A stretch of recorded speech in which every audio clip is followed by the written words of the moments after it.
ಹರೇ ಶ್ರೀನಿವಾಸ.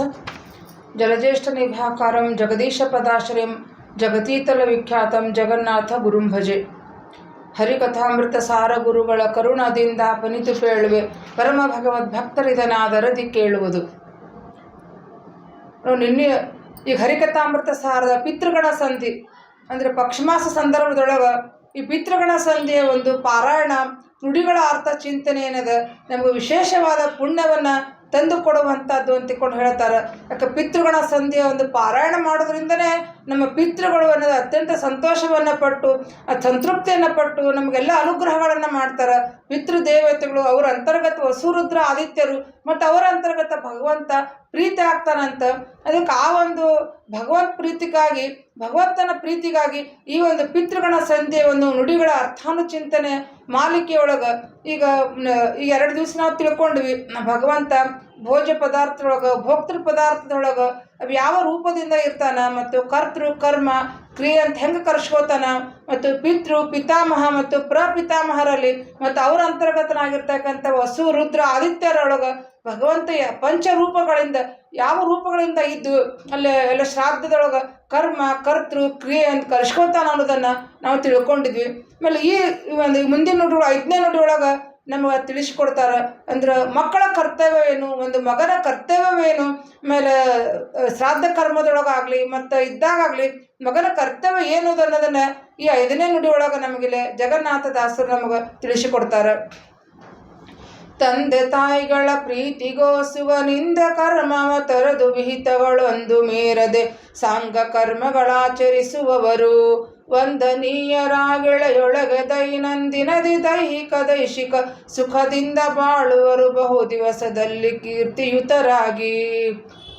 ಇಲ್ಲಿ ಹೇಳ್ತಾರೆ ಅವರು, ತಂದೆ ತಾಯಿಗಳ ಪ್ರೀತಿಗೋಸುವ ನಿಂದೆ ಕರ್ಮವ ತೊರೆದು ಅಂದ್ರೆ ಒಂದು ಪಿತೃಗಳ ಒಂದು ಶ್ರಾದ್ದ ಕರ್ಮಗಳನ್ನು ಮಾಡೋ ಹೊತ್ನಾಗ ನಿಂದೆ ಕರ್ಮಗಳ ತೊರೆದು ವಿಹಿತಗಳೊಂದು ಮೀರದೆ ಅಂತ ಹೇಳ್ತಾರೆ.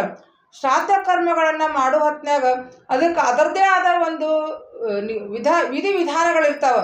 ಅದರೊಳಗೆ ಸ್ವಲ್ಪವೂ ಕೂಡ ಲೋಪವಾಗಬಾರ್ದು ಅಂತ ಹೇಳ್ತಾರೆ ಅವ್ರನ್ನ. ಆಮೇಲೆ ವಿಹಿತಗಳೊಂದು ಮೀರದೆ ಅಂದರೆ ಒಂದು ಕೂಡ ಏನದ ಅದನ್ನು ಅದು ಕಟ್ಟುನಿಟ್ಟಾಗಿ ಅದು ಹೆಂಗೆ ಪದ್ಧತಿ ಇರ್ತದೆ ಆ ನಿಯಮಗಳ ಅನುಸಾರವಾಗಿಯೇ ಆ ಶ್ರಾದ್ದ ಕರ್ಮಗಳನ್ನು ಮಾಡ್ಬೇಕಂತ ಹೇಳ್ತಾರೆ ಅವರು. ನಿಂದೆ ಕರ್ಮವ ತೊರೆದು ಅದರೊಳಗೆ ಯಾವುದೇ ಏನು ವಿಧಿಸಿರ್ತಾರೋ ಆ ಕರ್ಮಗಳನ್ನು ಬಿಟ್ಟು ಬೇರೆಗಳನ್ನು ಮಾಡಬಾರ್ದು. ಅದಕ್ಕೆ ಅದು ವಿಹಿತವಾದ ಕರ್ಮ ಏನಿರ್ತದೆ ಅದೇ ಪದ್ಧತಿ ಪ್ರಕಾರ ಏನಿದೆ ಆ ಶ್ರಾದ್ದ ಕರ್ಮಗಳನ್ನು ಮಾಡಬೇಕು ಅಂತ ಹೇಳ್ತಾರೆ. ಹರಿವಂಶದೊಳಗೆ ತಿಳಿಸ್ತಾರಂತ ದೇವತಾ ಕಾರ್ಯ ಮಾಡೋ ಹೊತ್ನಾಗ ಒಂದು ಸ್ವಲ್ಪ ಲೋಪವಾದರೂ ಕೂಡ ಏನದ ಅದನ್ನು ಭಗವಂತ ಕ್ಷಮ ಮಾಡ್ತಾನಂತ. ಅದರ ಶ್ರಾದ್ದ ಕರ್ಮದೊಳಗೆ ಏನದ ಅದನ್ನು ಅಗದಿ ಕಟ್ಟುನಿಟ್ಟಾಗಿ ಸ್ವಲ್ಪವೂ ಕೂಡ ಲೋಪವಾಗದಂತೆ ಮಾಡಬೇಕು ಅಂತ ಹೇಳ್ತಾರೆ. ಅದಕ್ಕೆ ಶ್ರಾದ್ದ ಅಂತ ಶ್ರದ್ಧೆಯಿಂದ ಮಾಡಬೇಕು. ಅದನ್ನೇನಪ್ಪ ಏನೋ ಮಾಡಬೇಕು ಅಂತ ತಿಳ್ಕೊಂಡು ಅದನ್ನು ಅಗದಿ ತಿರಸ್ಕಾರ ಪೂರ್ವಕವಾಗಿ ಉದಾಸೀನತೆಯಿಂದ ಮಾಡಬಾರ್ದು.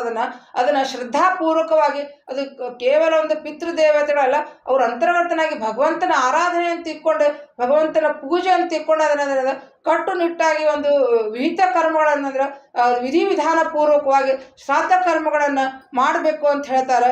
ಹಂಗೆ ಯಾರು ಕರ್ಮಗಳನ್ನು ಮಾಡ್ತಾರಲ್ಲ ಅವ್ರಿಗೇನದ ವಂದನೀಯರಾಗಿ ಎಳೆಯೊಳಗೆ ಅವ್ರಂತ ಮಾಡ್ತಕ್ಕಂಥ ಮಕ್ಕಳು ಅವರು ಭೂಮಿ ಒಳಗೆ ಏನಾಗ್ತಾರೆ ವಂದನೀಯರಾಗ್ತಾರಂತವ್ರು. ಅಂದರೆ ಎಲ್ಲ ಕಡೆಯಿಂದ ಅವ್ರಿಗೇನದ ಒಂದು ಒಳ್ಳೆಯ ಹೆಸರು ಕೀರ್ತಿ ಬರ್ತದೆ ಅವ್ರಿಗೆ. ಒಂದು ಮತ್ತು ಅಷ್ಟೇ ಕೀರ್ತಿ ಬರೋದಲ್ಲದೆ ದೈನಂದಿನದಿ ಅಂದರೆ ನಿತ್ಯದಲ್ಲಿಯೂ ಕೂಡ ಅವ್ರಿಗೇನದ ದೈಹಿಕ ದೈಶಿಕ ಅಂತ ಹೇಳ್ತಾರೆ ಅವರು. ಅಂದರೆ ದೇಹದಲ್ಲಿಯೂ ಕೂಡ ಅವ್ರಿಗೇನದ ಒಳ್ಳೆಯ ಆರೋಗ್ಯ ಭಾಗ್ಯ ಸಿಗ್ತದಂತ. ಆಮೇಲೆ ದೈಶಿಕ ಆಮೇಲೆ ಸುಖದಿಂದ ಬಾಳುವವರು ಬಹು ದಿವಸದಲ್ಲಿ ಕೀರ್ತಿಯುತರಾಗಿ ಅಂತ ಹೇಳ್ತಾರೆ. ಅಂದರೆ ಅವ್ರಿಗೆ ದೈಹಿಕವಾದ ಯಾವುದೇ ಆರೋಗ್ಯ ಸಮಸ್ಯೆಗಳು ಬರುವುದಿಲ್ಲ ಮತ್ತು ಅವ್ರಿಗೆ ಅನ್ನದ ಕೊರತೆ ಇರುವುದಿಲ್ಲ, ಸಂತಾನದ ಕೊರತೆ ಇರುವುದಿಲ್ಲ. ಅವರೆಲ್ಲ ರೀತಿಯಿಂದನೂ ಕೂಡ ಅವರು ಕೀರ್ತಿಯುತರಾಗಿ ಬಹು ದಿವಸದಲ್ಲಿ ಬಾಳ್ತಾರ ಅಂತಿಕೊಂಡಿಲ್ಲೇ ತಿಳಿಸಿಕೊಡ್ತಾರೆ. ಅಂದ್ರೆ ಶ್ರಾದ್ದ ಅಂದ್ರೆ ಇದು ಹರಿವಂಶದೊಳಗೆ ಇನ್ನೊಂದು ಕಡೆ ನಮಗೆ ತಿಳಿಸಿಕೊಡ್ತಾರೆ. ಅಂದರೆ ಶ್ರಾದ್ದ ಕರ್ಮಗಳನ್ನು ಮಾಡೋದ್ರಿಂದ ಒಳ್ಳೆ ಆರೋಗ್ಯ ಸಿಗ್ತದೆ ಅನ್ನೋದು ಕೂಡ ಮತ್ತು ಮಕ್ಕಳ ಭಾಗ್ಯ ಸಂತಾನ ಭಾಗ್ಯ ಎಲ್ಲವೂ ಕೂಡ ಸಿಗ್ತದೆ ಅನ್ನೋದು ಕೂಡ ಏನದ ಹರಿವಂಶದೊಳಗೆ ತಿಳಿಸಿಕೊಡ್ತಾರೆ. ಮತ್ತು ಅಷ್ಟೇ ಅಲ್ಲದೆ ನಮ್ಗೆ ಏನೇ ಒಂದು ಲೋಪ ಶ್ರಾದ್ದ ಕರ್ಮದೊಳಗೆ ಯಾವುದೇ ಲೋಪಗಳಾಗಬಾರ್ದು. ದೇವತಾ ಕಾರ್ಯದೊಳಗೆ ಸ್ವಲ್ಪ ಲೋಪ ಆದರೂ ಕೂಡ ಭಗವಂತ ಕ್ಷಮ ಮಾಡ್ತಾನೆ. ಆಮೇಲೆ ಶ್ರಾದ್ದ ಕರ್ಮ ಏನದ ಯಾವುದೇ ವಿಧಿವಿಧಾನಗಳ ಲೋಪವಾಗದಂತೆ ಮಾಡಬೇಕು ಅನ್ನೋದನ್ನು ಕೂಡ ನಮಗೇನದ ಹರಿವಂಶದೊಳಗೆ ನಮಗಲ್ಲಿ ತಿಳಿಸಿಕೊಡ್ತಾರೆ. ಆಮೇಲೆ ಇನ್ನೊಂದು ನಮಗೆ ಭಾಗವತದೊಳಗೆ ತಿಳಿಸಿಕೊಡ್ತಾರೆ. ಒಂದು ಮಗನಾಗಿರ್ತಕ್ಕಂಥ ಮಗನ ಕರ್ತವ್ಯ ಏನು ಅನ್ನೋದನ್ನು ತಿಳಿಸಿಕೊಡ್ತಾರೆ. ತಂದೆ ತಾಯಿಗಳು ಬದುಕಿನ ಹೊತ್ತಿನಾಗ ಅವರನ್ನು ಚೆಂದಾಗಿ ನೋಡ್ಕೋಬೇಕಾಗಿದ್ದು ಒಂದು ಮಗನ ಕರ್ತವ್ಯ. ಆಮೇಲೆ ಅವರಿಗೆ ಸತ್ತ ಮೇಲೆ ಅವ್ರದ್ದು ಏನದ ಅವ್ರಿಗೆ ಶ್ರಾದ್ದಾದಿ ಕರ್ಮಗಳನ್ನೇನದ ಅವ್ರುಗಳು ಯಾವುದು ತಪ್ಪುಗಳಾಗದೇ ಇರುವಾಗೆ ವಿಧಿ ನಿಷೇಧಗಳನ್ನು ನೋಡಿಕೊಂಡು ಅದನ್ನು ವಿಹಿತ ಕರ್ಮಗಳಂತ ಅಂದ್ರೆ ವಿಹಿತವಾಗಿ ಅದನ್ನು ಯಾವುದೇ ಲೋಪವಾಗದಂತೆ ಅವರ ಶ್ರಾದ್ದಾದಿ ಕರ್ಮಗಳನ್ನು ಮಾಡಬೇಕು. ಆಮೇಲೆ ಒಮ್ಮೆ ಆದರೂ ಕೂಡ ಏನದ ಗಯಾಕ್ಕೆ ಹೋಗಿ ಅವ್ರಿಗೆ ಅವ್ರ ಹೆಸರಿನಲ್ಲಿ ಪಿಂಡ ಪ್ರದಾನವನ್ನು ಮಾಡಬೇಕು ಅನ್ನೋದನ್ನು ಮಗನ ಕರ್ತವ್ಯ ಅನ್ನೋದನ್ನು ನಮಗೆ ಭಾಗವತದೊಳಗೆ ತಿಳಿಸಿರುವುದನ್ನು ನಮಗಿಲ್ಲ ಜಗನ್ನಾಥದಾಸರು ನಮಗೆ ಒಂದು ಎಲ್ಲ ಅಂಶಗಳನ್ನು ಕೂಡಿಕೊಂಡು ಅಂದರೆ ಹರಿವಂಶ ಭಾಗವತ ಎಲ್ಲರಲ್ಲಿ ಬಂದಿರತಕ್ಕಂಥ ಒಂದು ಅಂಶಗಳನ್ನು ತೆಗೆದುಕೊಂಡು ಈ ನುಡಿ ಒಳಗೆ ನಮಗಿಲ್ಲ ಒಂದು ಮಗನ ಕರ್ತವ್ಯವೇನು, ಅವ ಈ ರೀತಿ ಮಾಡೋದ್ರಿಂದ ಅವನಿಗೇನ ಭಗವಂತ ಅನುಗ್ರಹ ಮಾಡ್ತಾನೆ ಅನ್ನೋದನ್ನು ಈ ನುಡಿ ಒಳಗೆ ನಮಗಿಲ್ಲ ಜಗನ್ನಾಥದಾಸರು ನಮಗೆ ತಿಳಿಸಿಕೊಡ್ತಾರೆ. ಆಮೇಲೆ ಮುಂದಿನ ನುಡಿ ಒಳಗೆ ಏನು ಹೇಳ್ತಾರೆ ಅನ್ನೋದು ನೋಡೋಣಂತ. ಅಂದರೆ ಭಗವಂತ ಒಂದು 3 ರೂಪಗಳು ಅಂಶ ಮತ್ತು ಅಂತರ್ಗತ ರೂಪಗಳಿಂದ ಹೆಂಗಿರ್ತಾನ ಮತ್ತು ಭಗವಂತ ಶ್ರಾದ್ದ ಕರ್ಮದೊಳಗ ಭಗವಂತನ ನಿಯಾಮಕ ರೂಪ ಯಾವುದು ಅನ್ನೋದನ್ನು ಈ ನುಡಿ ಒಳಗೆಲ್ಲ ತಿಳಿಸಿಕೊಡ್ತಾರೆ. ಅಂಶಾಂತರ್ಗತತ್ರಯ ಹಂಸವಾಹನ ಮುಖ್ಯ ದಿವಿಜರ ಸಂಶಯದಿ ತಿಳಿದಂತರಾತ್ಮಕ ಶ್ರೀ ಜನಾರ್ದನನ ಸಂಸ್ಮರಣೆ ಪೂರ್ವಕ ದಿಷಧಿಕ ತ್ರಿಂಶತಿತ್ರಯ ರೂಪವರಿತು ವಿಪಾಂಸಗನ ಪೂಜಿಸುವವರೇ ಕೃತಾರ್ಥರೆನಿಸುವರು. ಇಲ್ಲಿ ಹೇಳ್ತಾರೆ ಅವರು ಭಗವಂತ ಅಂಶ ಮತ್ತು ಅಂತರ್ಗತ. ನಿನ್ನೆ ನೋಡಿದ್ವಿ ಅಂಶಿ ಅಂತಂದ್ರೆ ಮೂಲ ರೂಪ. ಭಗವಂತನ ಮೂಲ ರೂಪ ಯಾವುದು? ಪದ್ಮನಾಭ, ಮೂಲ ನಾರಾಯಣ. ಅಂದ್ರೆ ಒಂದು ಶೇಷಶಾಹಿಯಾಗಿ ಒಂದು ಹಾವಿನ ಮೇಲೆ ಮಲ್ಕೊಂಡಿರ್ತಕ್ಕಂಥ ರೂಪವನ್ನು ನೋಡ್ತೀವಿ. ಅವನ ಹೊಕ್ಕಳಿನಿಂದ ಬ್ರಹ್ಮದೇವರು ಹುಟ್ಟಿದ್ದು ಅಂದ್ರೆ ಭಗವಂತ ಮಲ್ಕೊಂಡಿರ್ತಕ್ಕಂಥ ಏನು ರೂಪ ಅದು ಪದ್ಮನಾಭ ರೂಪ, ಅದು ನಾರಾಯಣ ರೂಪ, ಅದು ಮೂಲ ರೂಪ ಅದು. ಆಮೇಲೆ ಅಂಶ ಅಂತಂದ್ರೆ ಅವನ ಭಗವಂತನ ಮೂಲ ರೂಪದಿಂದ ಏನದ ಅನೇಕ ರೂಪಗಳು ಹೊರಹೊಮ್ಮತಾವಂತ. ಅಂತ ಅವತಾರ ರೂಪಗಳು ಮತ್ಸ್ಯಾದಿ ದಶರೂಪಗಳು, ದಶಾವತಾರಗಳೇ ಹೇಳ್ತಿಲ್ಲ ನಾವು. ಮತ್ಸ್ಯ, ಕೂರ್ಮ, ನರಸಿಂಹ, ವಾಮನ, ವರಹ ಇವೆಲ್ಲವೂ ಕೂಡ ಏನದ ಆ ಭಗವಂತನ ಮೂಲ ರೂಪದಿಂದನೇ ಹೊರಹೊಮ್ಮಿರ್ತಕ್ಕಂಥ ರೂಪಗಳು. ಅದಕ್ಕೆ ಇನ್ನೊಂದು ಕಡೆ 15ನೇ ಸಂಧಿಯೊಳಗೆ ಶ್ವಾಸ ಸಂಧಿಯೊಳಗೂ ಕೂಡ ಹೇಳ್ತಾರೆ. ಉದದಿಯೊಳಗು ಊರ್ಮಳಿ ತೋರ್ಪಂದದಲ್ಲಿ ಅಂತ ಹೇಳ್ತಾರೆ ಅವರು. ಅಂದ್ರೆ ಈಗ ಸಮುದ್ರದೊಳಗೆ ಹೆಂಗ ನೀರಿನ ತೆರೆಗಳು ಬರ್ತಿರ್ತಾವ, ನೀರಿನ ತೆರೆಗಳು ಬಂದರೂ ಕೂಡ ಸಮುದ್ರದಲ್ಲಿ ಅದು ಕಾನ್ಸ್ಟೆಂಟಾಗಿ ನಿಂತಿರ್ತದೆ. ಅದಕ್ಕೆ ಅದಕ್ಕೆ ವ್ಯತ್ಯಾಸ ಆಗೋದಿಲ್ಲ. ಅದರಿಂದ ನೀರಿನ ತೆರೆಗಳು ಬರ್ತಿರ್ತಾವ ಅಷ್ಟೇ. ಹಂಗೆ ಭಗವಂತ ಹೆಂಗದ ಅಂದ್ರೆ ಮೂಲ ರೂಪದಿಂದ ಅವನೊಳಗಿನಿಂದ ಅನೇಕ ರೂಪಗಳು ಹೊರಹೊಮ್ಮತ್ತಿರ್ತಾವಂತ. ಅದರ ಮೂಲ ರೂಪಕ್ಕೆ ಏನದ ಆ ಅವತಾರ ರೂಪಗಳಿಗೇನದ ಯಾವುದೇ ಭೇದ ಇರುವುದಿಲ್ಲ. ಹೆಂಗ ನೀರಿನೊಳಗೆ ಸಮುದ್ರದ ನೀರಿನಿಂದ ತೆರೆಗಳ ಬಂದ್ರೆ ಆ ಸಮುದ್ರದ ನೀರಿಗೂ ತೆರೆಗಳಿಗೂ ಏನದ ವ್ಯತ್ಯಾಸ ಇರುವುದಿಲ್ಲ. ಹಂಗೆ ಭಗವಂತನ ಮೂಲ ರೂಪದಿಂದ ಎಷ್ಟೇ ಅವತಾರಗಳ ರೂಪಗಳು ಬರಲಿ, ಅನೇಕ ಅವತಾರಗಳು ಬರ್ತಾವೆ. ಹಯವದನ, ಹಯಗ್ರೀವ ದೇವರು, ಆಮೇಲೆ ದತ್ತಾತ್ರೇಯ, ಕಪಿಲ, ಮಹಿದಾಸ, ಆಮೇಲೆ ಹಿಂಗೆ ಅನೇಕ ರೂಪಗಳು ಬಂದಾವ ಭಗವಂತನ ಅವತಾರಗಳು. ಎಲ್ಲ ರೂಪಗಳು ಏನದ ಆ ಭಗವಂತನ ಮೂಲ ರೂಪದಿಂದ ಹೊರಹೊಮ್ಮಿರ್ತಕ್ಕಂಥ ರೂಪಗಳು. ಆ ಮೂಲ ರೂಪಕ್ಕೆ ಏನದ ಯಾವ ಭೇದ ಇರುವುದಿಲ್ಲ. ಎಲ್ಲವೂ ಕೂಡ ಭಗವಂತನ ಒಂದು ರೂಪಗಳ್ಯಾವು ಅಂತ ಕೂಡ ನಾವು ತಿಳ್ಕೋಬೇಕು. ಯಾಕಂದ್ರೆ ಅವತಾರ ರೂಪಗಳನ್ನು ನಾವೆಂದೂ ಕೂಡ ಭೇದವನ್ನು ಕಲ್ಪಿಸಬಾರ್ದು. ಆ ಭೇದವನ್ನು ಯಾರು ತಿಳ್ಕೋತಾರೋ ಅವರು ದೈತ್ಯರು ಅಂತ ತಿಳ್ಕೊಂಡು ನಮಗೆ ದೈತ್ಯ ತಾರತಮ್ಯ ಸಂಧಿಯೊಳಗೆ ಹೇಳ್ಕೊಡ್ತಾರೆ ಜಗನ್ನಾಥದಾಸರು. ಅದಕ್ಕೆ ಇಲ್ಲಿ ಅಂಶ ಅಂತಂದ್ರೆ ಭಗವಂತನ ಮೂಲ ರೂಪ, ಅಂಶ ಅಂತಂದ್ರೆ ಭಗವಂತನ ಅವತಾರ ರೂಪ. ಆಮೇಲೆ ಅಂತರ್ಗತ ಅಂತಂದ್ರೆ ಎಲ್ಲರ ಜೀವರಾಶಿಗಳೊಳಗ ಭಗವಂತ ಏನದ ಅಂತರ್ಗತನಾಗಿ ಬಿಂಬನಾಗಿ ಒಂದು ರೂಪದಿಂದ ಇರ್ತಾನ. ಈ 3 ರೂಪಗಳ ಬಗ್ಗೆ ನಾವು ಮಹತ್ವವಾಗಿ ನಾವು ತಿಳ್ಕೊಳ್ಳೇಬೇಕಿದನ್ನ. ಆಮೇಲೆ ಅಂಶ ಅಂತರ್ಗತತ್ರಯ ಹಂಸವಾಹನ ಮುಖ್ಯ ದಿವಿಜರ ಸಂಶಯದಿ ತಿಳಿದ ಅಂತರಾತ್ಮಕ ಶ್ರೀ ಜನಾರ್ದನನ.